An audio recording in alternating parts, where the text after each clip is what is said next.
Hi, welcome back to my channel. ഇന്നത്തെ recipe എന്ന് പറഞ്ഞു കഴിഞ്ഞാൽ ഏറ്റവും സിമ്പിളായിട്ടുള്ള റെസിപ്പിയാണ്. അതുപോലെ നമ്മൾ പാർട്ടീസൊക്കെ പ്ലാൻ ചെയ്യുന്നുണ്ടെങ്കിൽ ആഡ് ചെയ്യാൻ പറ്റിയൊരു നല്ല മെനു കേട്ടോ. നമ്മൾ മലയാളികൾ നെഞ്ചോട് ചേർത്ത് വെച്ചിട്ടുള്ള 2 ഐറ്റംസാണ് ബീഫും കപ്പ. തൃശ്ശൂർക്ക് വന്നു കഴിഞ്ഞാൽ കൊള്ളി. അപ്പോൾ അത് വെച്ചിട്ടാണ് ഇന്നത്തെ റെസിപ്പി. നോർമൽ നമ്മുടെ കപ്പ ബീഫ് ആ സംഭവം തന്നെ, പക്ഷേ ഞാനിവിടെ ദം ചെയ്തിട്ടാണ് എടുക്കുന്നത്. അതാണ് ഇതിലെ ഒരു ഡിഫറൻസ്. അപ്പോൾ ട്രൈ ചെയ്ത് നോക്കാം. പാൻ ചൂടായി വരുമ്പോൾ ഓയിൽ ഒഴിച്ച് കൊടുക്കുക. കറി ആദ്യം റെഡിയാക്കി എടുക്കാം. ബീഫ് ഓൾറെഡി ഞാൻ ഉപ്പും കുരുമുളകും മഞ്ഞൾപ്പൊടി ഇട്ടിട്ട് വേവിച്ചെടുത്തിട്ടുണ്ട്. എണ്ണ ചൂടായി വന്നിട്ടുണ്ട്. ആദ്യം നമ്മൾ ബീഫ് കറി സെറ്റ് ചെയ്തിട്ടാണ് കേട്ടോ ദം ചെയ്യണേ. അപ്പോൾ ഇത് വഴണ്ട് വരുന്നതിനോടൊപ്പം തന്നെ നമുക്ക് കപ്പയും കുക്ക് ചെയ്തെടുക്കാം. ഇതിപ്പോൾ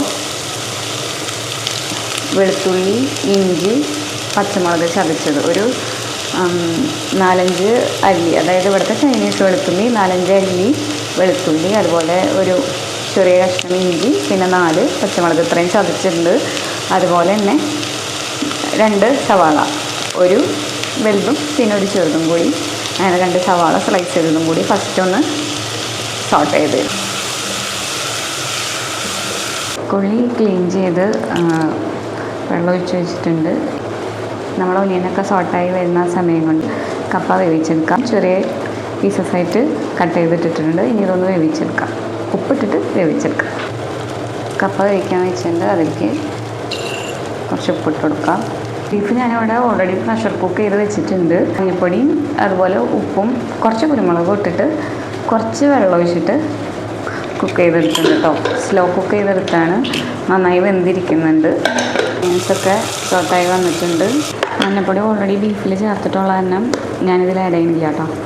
ഇനി 1 സ്പൂണോളം കാശ്മീരി മുളക് പൊടി, 1 സ്പൂണോളം തന്നെ മല്ലി. ഇത് ഡ്രൈ റോസ്റ്റ് ചെയ്തിട്ട് പൊടിച്ചതാണ് കേട്ടോ. ഫ്രഷ് ആയിട്ടുള്ള മല്ലിയ. പിന്നെ ഒരു 1/4 ടീസ്പൂണിൻ്റെ ഒക്കെ അടുത്ത് പെരുംജീരകപ്പൊടി. ഇത്രയും മസാല ചേർക്കണുള്ളൂ കേട്ടോ. പിന്നെ പെരുംജീരകം ചേർത്ത് അത്ര തന്നെ ഗരം മസാല. റോസ്മെല്ല് പോണ വരെ ഒന്ന് സോട്ട് ചെയ്തെടുക്കുക. നമ്മുടെ കപ്പ ഇവിടെ ഇരുന്ന് കുക്കാവുന്നുണ്ട് കേട്ടോ. പൊടികളുടെ റോസ്മെല്ലൊക്കെ പോയതിന് ശേഷം കുക്ക് ചെയ്ത് വെച്ച ബീഫും കൂടെ ആഡ് ചെയ്തിട്ട് നന്നായി മിക്സ് ചെയ്ത് കൊടുക്കുക. 5 മിനിറ്റോളം സ്ലോ ഫ്ലെയിമിൽ മൂടി വെച്ച് കുക്ക് ചെയ്യുക. കപ്പ ബിരിയാണിക്കുള്ള ഗ്രേവി റെഡി ആയിട്ടുണ്ട്. ഒരുപാട് ഡ്രൈ ആക്കി എടുക്കേണ്ട, ഈ ഒരു തിക്നെസ്സിൽ എടുത്താൽ മതി. എന്നാൽ മാത്രമേ കപ്പയിലേക്കൊക്കെ നന്നായി പിടിക്കുള്ളൂ. കപ്പയൊക്കെ നന്നായി വെന്ത് വന്നിട്ടുണ്ട്. ബീഫൊക്കെ നന്നായി വെന്തുണ്ട്.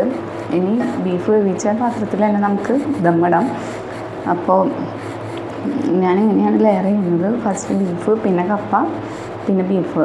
ആ കപ്പയിലേക്ക് ബീഫിൻ്റെ ഗ്രേവി നന്നായിട്ട് ദം ചെയ്ത് വരണം. അതിന് വേണ്ടിയിട്ടാണ് അങ്ങനെ ചെയ്യുന്നത്.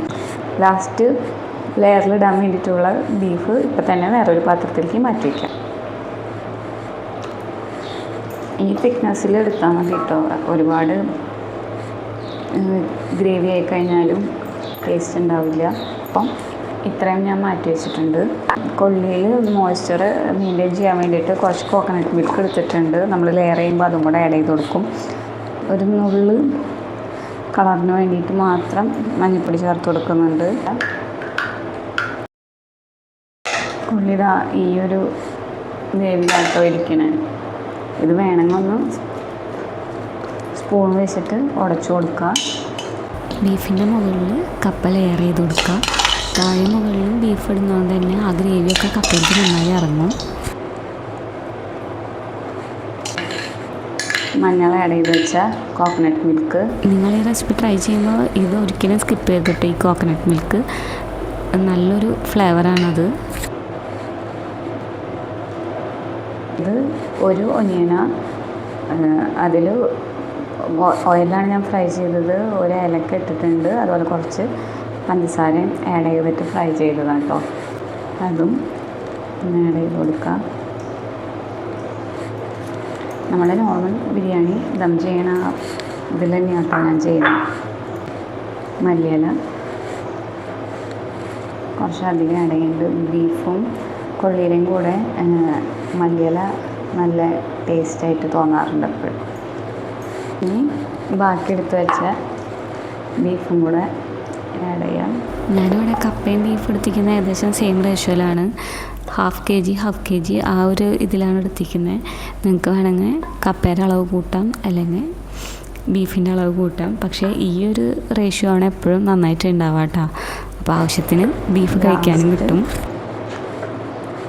കുറച്ച് കുരുമുളക് പൊടി ആഡ് ചെയ്ത് കൊടുക്കുന്നുണ്ട്. അതുപോലെ കുറച്ചും കൂടെ ഓനിയൻസ് ആഡ് ചെയ്ത് കൊടുക്കുന്നുണ്ട്. മല്ലിയിലയും ജസ്റ്റ് ഒന്ന് ആഡ് ചെയ്ത് കൊടുക്കുന്നുണ്ട്. ഇനി ഇത് എയർ ടൈറ്റായിട്ട് മൂടി വെച്ചിട്ട് ദം ചെയ്തെടുക്കാം.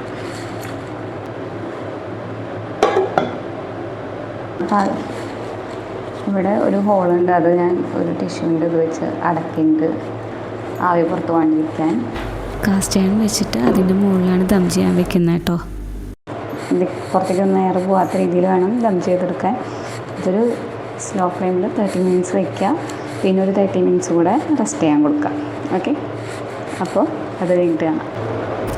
കപ്പ ബീഫ് ബിരിയാണി റെഡി ആയിട്ടുണ്ട്. ഇവിടെ മൊത്തം നല്ലൊരു സ്മെല്ലാട്ടോ. ഇനി ഇതെല്ലാം കൂടെ നന്നായി മിക്സ് ചെയ്യുമ്പോഴാണ് നന്നായി ടേസ്റ്റ് ഉണ്ടാവുക. നമ്മൾ ബിരിയാണി ചെയ്യുമ്പോൾ റൈസ് കുറച്ച് ആദ്യം മാറ്റിയിട്ടാണ് മിക്സ് ചെയ്യുക. പക്ഷേ ഇതങ്ങനെ ചെയ്യേണ്ട. നോർമലി നമ്മൾ കപ്പയും ബീഫും ചെയ്യുമ്പോൾ ഉടയ്ക്കാറില്ലേ, ആ ഒരു സെയിം ഇതന്നെ ലാസ്റ്റ് ചെയ്യാം. ദം ചെയ്തത് മാത്രമാണ് ഡിഫറെൻ്റ് ആയിട്ടുള്ള. പിന്നെ ഫ്രൈഡ് ഓണിയൻ ആഡ് ചെയ്തു.